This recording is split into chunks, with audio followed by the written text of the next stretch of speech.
வணக்கம். இது பரதி ஊடகத்தின் மதிய நேர பிரதான செய்திகள். முதலில் தலைப்புச் செய்திகள். காணாமல் போன ராணுவ வீரர் சடலமாக மீட்பு. புத்தர் சிலையொன்றை சேதப்படுத்தினால் விளைவுகள் பாரதூரமானதாக இருக்கும் நலிந்த ஜாய்திச. குற்றமிழைத்த பாதுகாப்பு படையினர் வேட்டையாடப்படுவார்கள். அனுர கடும் எச்சரிக்கை. கடுவலையில் தொழிற்சாலையில் தீ விபத்து ஏற்பட்டுள்ள பாரிய சேதம். கொழும்பில் தாயை கொடூரமாக கொலை செய்த மகன் விசாரணையில் அம்பலமான உண்மை. ஜாலில் பிரான்சில் இருந்து வந்த இளைஞர் வெட்டிக்கொலை. நாடாளுமன்றத்தில் பிள்ளையார் சிலை ஆத்திரத்தின் உச்சகட்டத்தில் அர்ஜுனா எம்பி. வடக்கு காணி விடுவிப்பில் நாடகமாடும் அனுர் அரசு சாணக்கியன் எம்பி குற்றச்சாட்டு. ஈஸ்டர் ஞாயிறு தாக்குதல் ஆதாரங்கள் அளிப்பு அனுர விடுத்த சபதம். இனி தொடர்வன விரிவான செய்திகள்.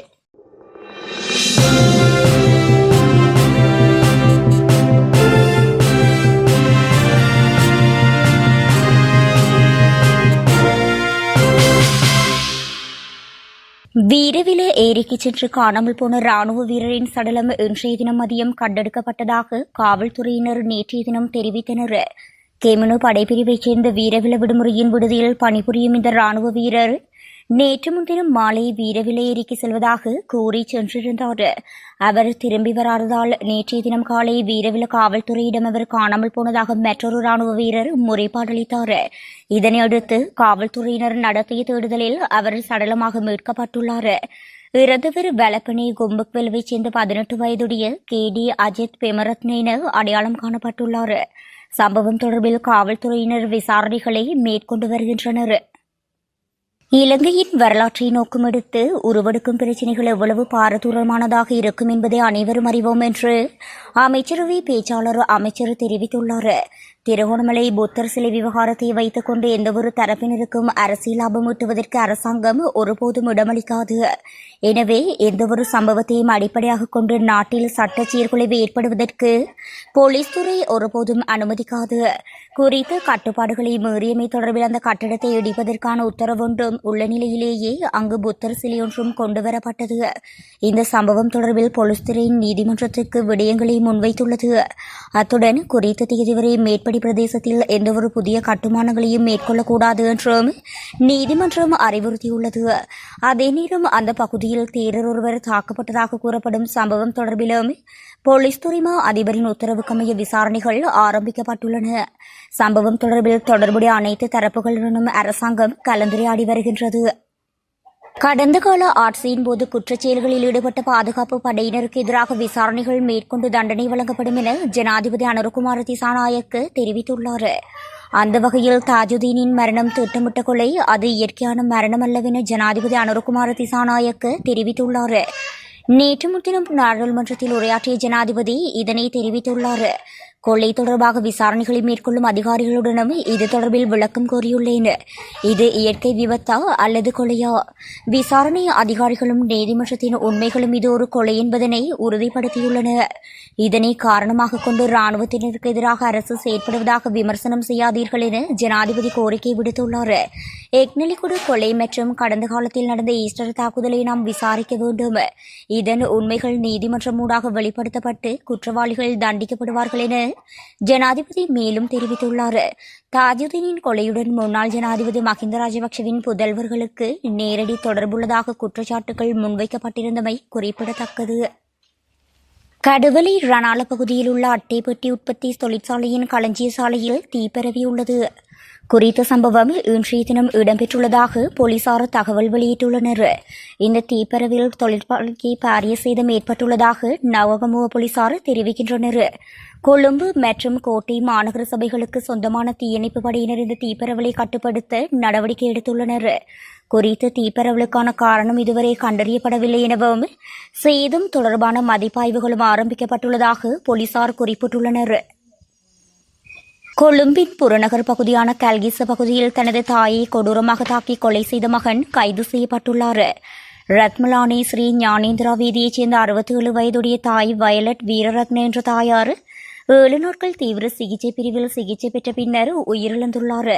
வர்த்தகரான 49 வயது மகன் தனது தாயை மிகவும் வலிமிகுந்த முறையில் கொலை செய்ததாக போலீசார் தெரிவித்துள்ளனர்.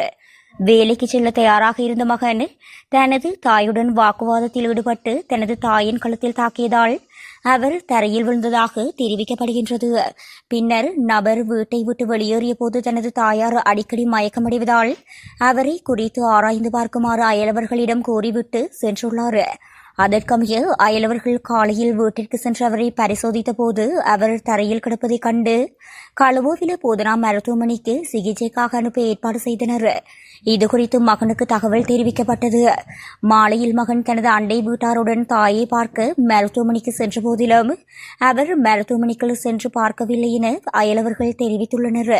அவரது தாயார் 7 நாட்கள் மருத்துவமனையில் இருந்த போதிலும் அவர் மருத்துவமனைக்குள் சென்று பார்க்கவில்லை என்பது விசாரணையில் தெரிய வந்துள்ளது.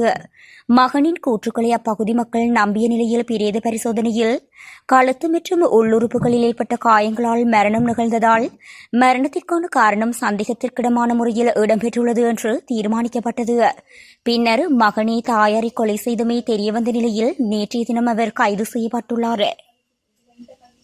ஜாலில் இளைஞர் ஒருவர் வெட்டி கொலை செய்யப்பட்டுள்ளார். குறித்த சம்பவம் நேற்றைய தினமிரவு ஜாழ்ப்பாணம் வடமராட்சி கரணவாய் கூடாவளவு பகுதியில் இடம்பெற்றுள்ளது. கொலை செய்யப்பட்டவர் ராஜகுலேந்திரன் பிரிந்தன் என்றும் அவர் பிரான்ஸ் நாட்டிலிருந்து இலங்கைக்கு வந்தவர் என்றும் தெரிவிக்கப்படுகின்றது. தற்போது சடலம் பருத்தித்துறை ஆதார வைத்தியசாலையில் வைக்கப்பட்டுள்ளது. இந்நிலையில் சம்பவத்துடன் தொடர்புடைய சந்தேக நபர்கள் இதுவரை அடையாளம் காணப்படவில்லை.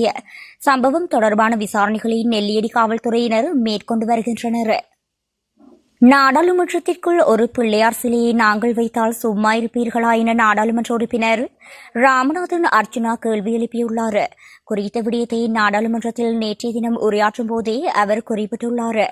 இது தொடர்பில் அவர் மேலும் தெரிவிக்கையில், நாடாளுமன்றத்திற்குள் ஒரு பிள்ளையார் சிலை வைத்தால் அடித்துக் கொள்ளுவீர்கள். காரணம் உங்களுக்கிடையில் உள்ள சிங்கள வெறி. இருப்பினும் வடக்கு மற்றும் கிழக்கில் உள்ள எங்களுக்கு இனவெறி என அமைச்சர் பிமல் ரத்நாயக்க தெரிவிக்கின்றார் என அவர் சுட்டிக்காட்டியுள்ளார். வடக்கு நிலம் விடுவிப்பு பற்றிய தவறான தகவல்களை அரசு வெளியிடுவதாகவும் வழக்கமாக சில வீடுகளை திறந்து வைத்துவிட்டு அவற்றை நிலம் விடுவிப்பு என விளம்பரப்படுத்துகின்றது எனவும் இலங்கை தமிழரசு கட்சியின் நாடாளுமன்ற உறுப்பினர் ராசானக்கியன் குற்றம் சாட்டியுள்ளார். அவர் மேலும் தெரிவிக்கையில், பாதீட்டில் பாதுகாப்புத்துறைக்கு அதிகப்படியான நிதி ஒதுக்கீடு காணப்படுகின்றது. யுத்தம் முடிந்த 16 ஆண்டுகள் ஆன பின்பும் பாதுகாப்புத்துறைக்கான நிதி ஒதுக்கீடு தொடர்ந்து அதிகரிக்கின்றது. ஆனால் அதே நேரத்தில் கல்வி, சுகாதாரம் மற்றும் மக்கள் நலன் போன்ற முக்கிய துறைகள் புறக்கணிக்கப்படுகின்றன. முழு நாட்டில் வறுமையால் பாதிக்கப்பட்ட மக்கள், போரினால் பாதிக்கப்பட்ட குடும்பங்கள், நாட்டில் உள்ள முதியோர் ஆகியோரின் தேவைகளை அரசு கவனத்தில் எடுக்கவில்லை. ஆனால் தற்போது இன்று அவரை ஆட்சியில் இருந்தாலும் கல்வித்துறைக்கான நிதி பாதுகாப்புத்துறையை ஒப்பிடும் வகையில் இல்லை. இது ஆட்சியின் முன்னுரிமைகளில் ஒரு முரண்பாடாகும். வடக்கு நிலம் விடுவிப்பு பற்றிய தவறான தகவல்களை அரசு வெளியிடுகின்றது. ஆனால் வீதியின் இருபுற நிலங்களும் இன்னும் பாதுகாப்புத்துறையின் கட்டுப்பாட்டில் காணப்படுகின்றது. வடக்கு மாகாணத்தில் இராணுவத்தினரால் நடத்தப்படும் ஒரு சலூன் தான் உள்ளது என்று பாதுகாப்பு பிரதியமைச்சர் குறிப்பிட்டார். திருகோணமலையில் புத்தர் சிலை விவகாரம் மீண்டும் எழுந்துள்ளது. 2005ஆம் ஆண்டு திருகோணமலையில் அனுமதியின்றி புத்தர் சிலை நிறுவப்பட்ட விவகாரம் குறித்து 20 ஆண்டுகளுக்கு முன் மக்களால் மற்றும் நாடாளுமன்றத்தில் எழுப்பப்பட்ட அதே கேள்வி இன்னும் தீர்க்கப்படவில்லை. வடக்கு கிழக்கில் உள்ள தமிழர்களின் நில உரிமைகள் தொடர்ந்து எதிர்மறை நடவடிக்கைகளுக்கு உள்ளாகின்றன. பாதுகாப்புத்துறைக்கான நிதி ஒதுக்கீட்டை திருத்தி அமைத்து கல்வி, சுகாதாரம், வீடமைப்பு போன்ற மக்கள் நலத்துறைகளுக்கு முன்னுரிமை வழங்கப்பட வேண்டும் என தெரிவித்தார். ஈஸ்டர் ஞாயிறு தாக்குதல்கள் தொடர்பான ஆதாரங்கள் அளிக்கப்பட்டிருந்தாலும் அந்த படுகொலைக்கு பின்னால் உள்ள உண்மையை வெளிக்கொணர்வதை அரசாங்கம் நிறுத்தாது என ஜனாதிபதி அனுரகுமார திசாநாயக்க தெரிவித்துள்ளார். நேற்றைய நாடாளுமன்ற அமர்வில் கலந்து கொண்டு கருத்து தெரிவிக்கும் போதே ஜனாதிபதி மேற்கொண்டவாறு தெரிவித்துள்ளார். அதன்படி முக்கிய அறிக்கைகளின் பக்கங்கள் கிழித்தெறியப்பட்டுள்ளதாகவும், ஆனால் அரசாங்கம் ஏற்கனவே புதிய ஆதாரங்களை சேகரிக்க தொடங்கியுள்ளது என்றும் அவர் கூறியுள்ளார்.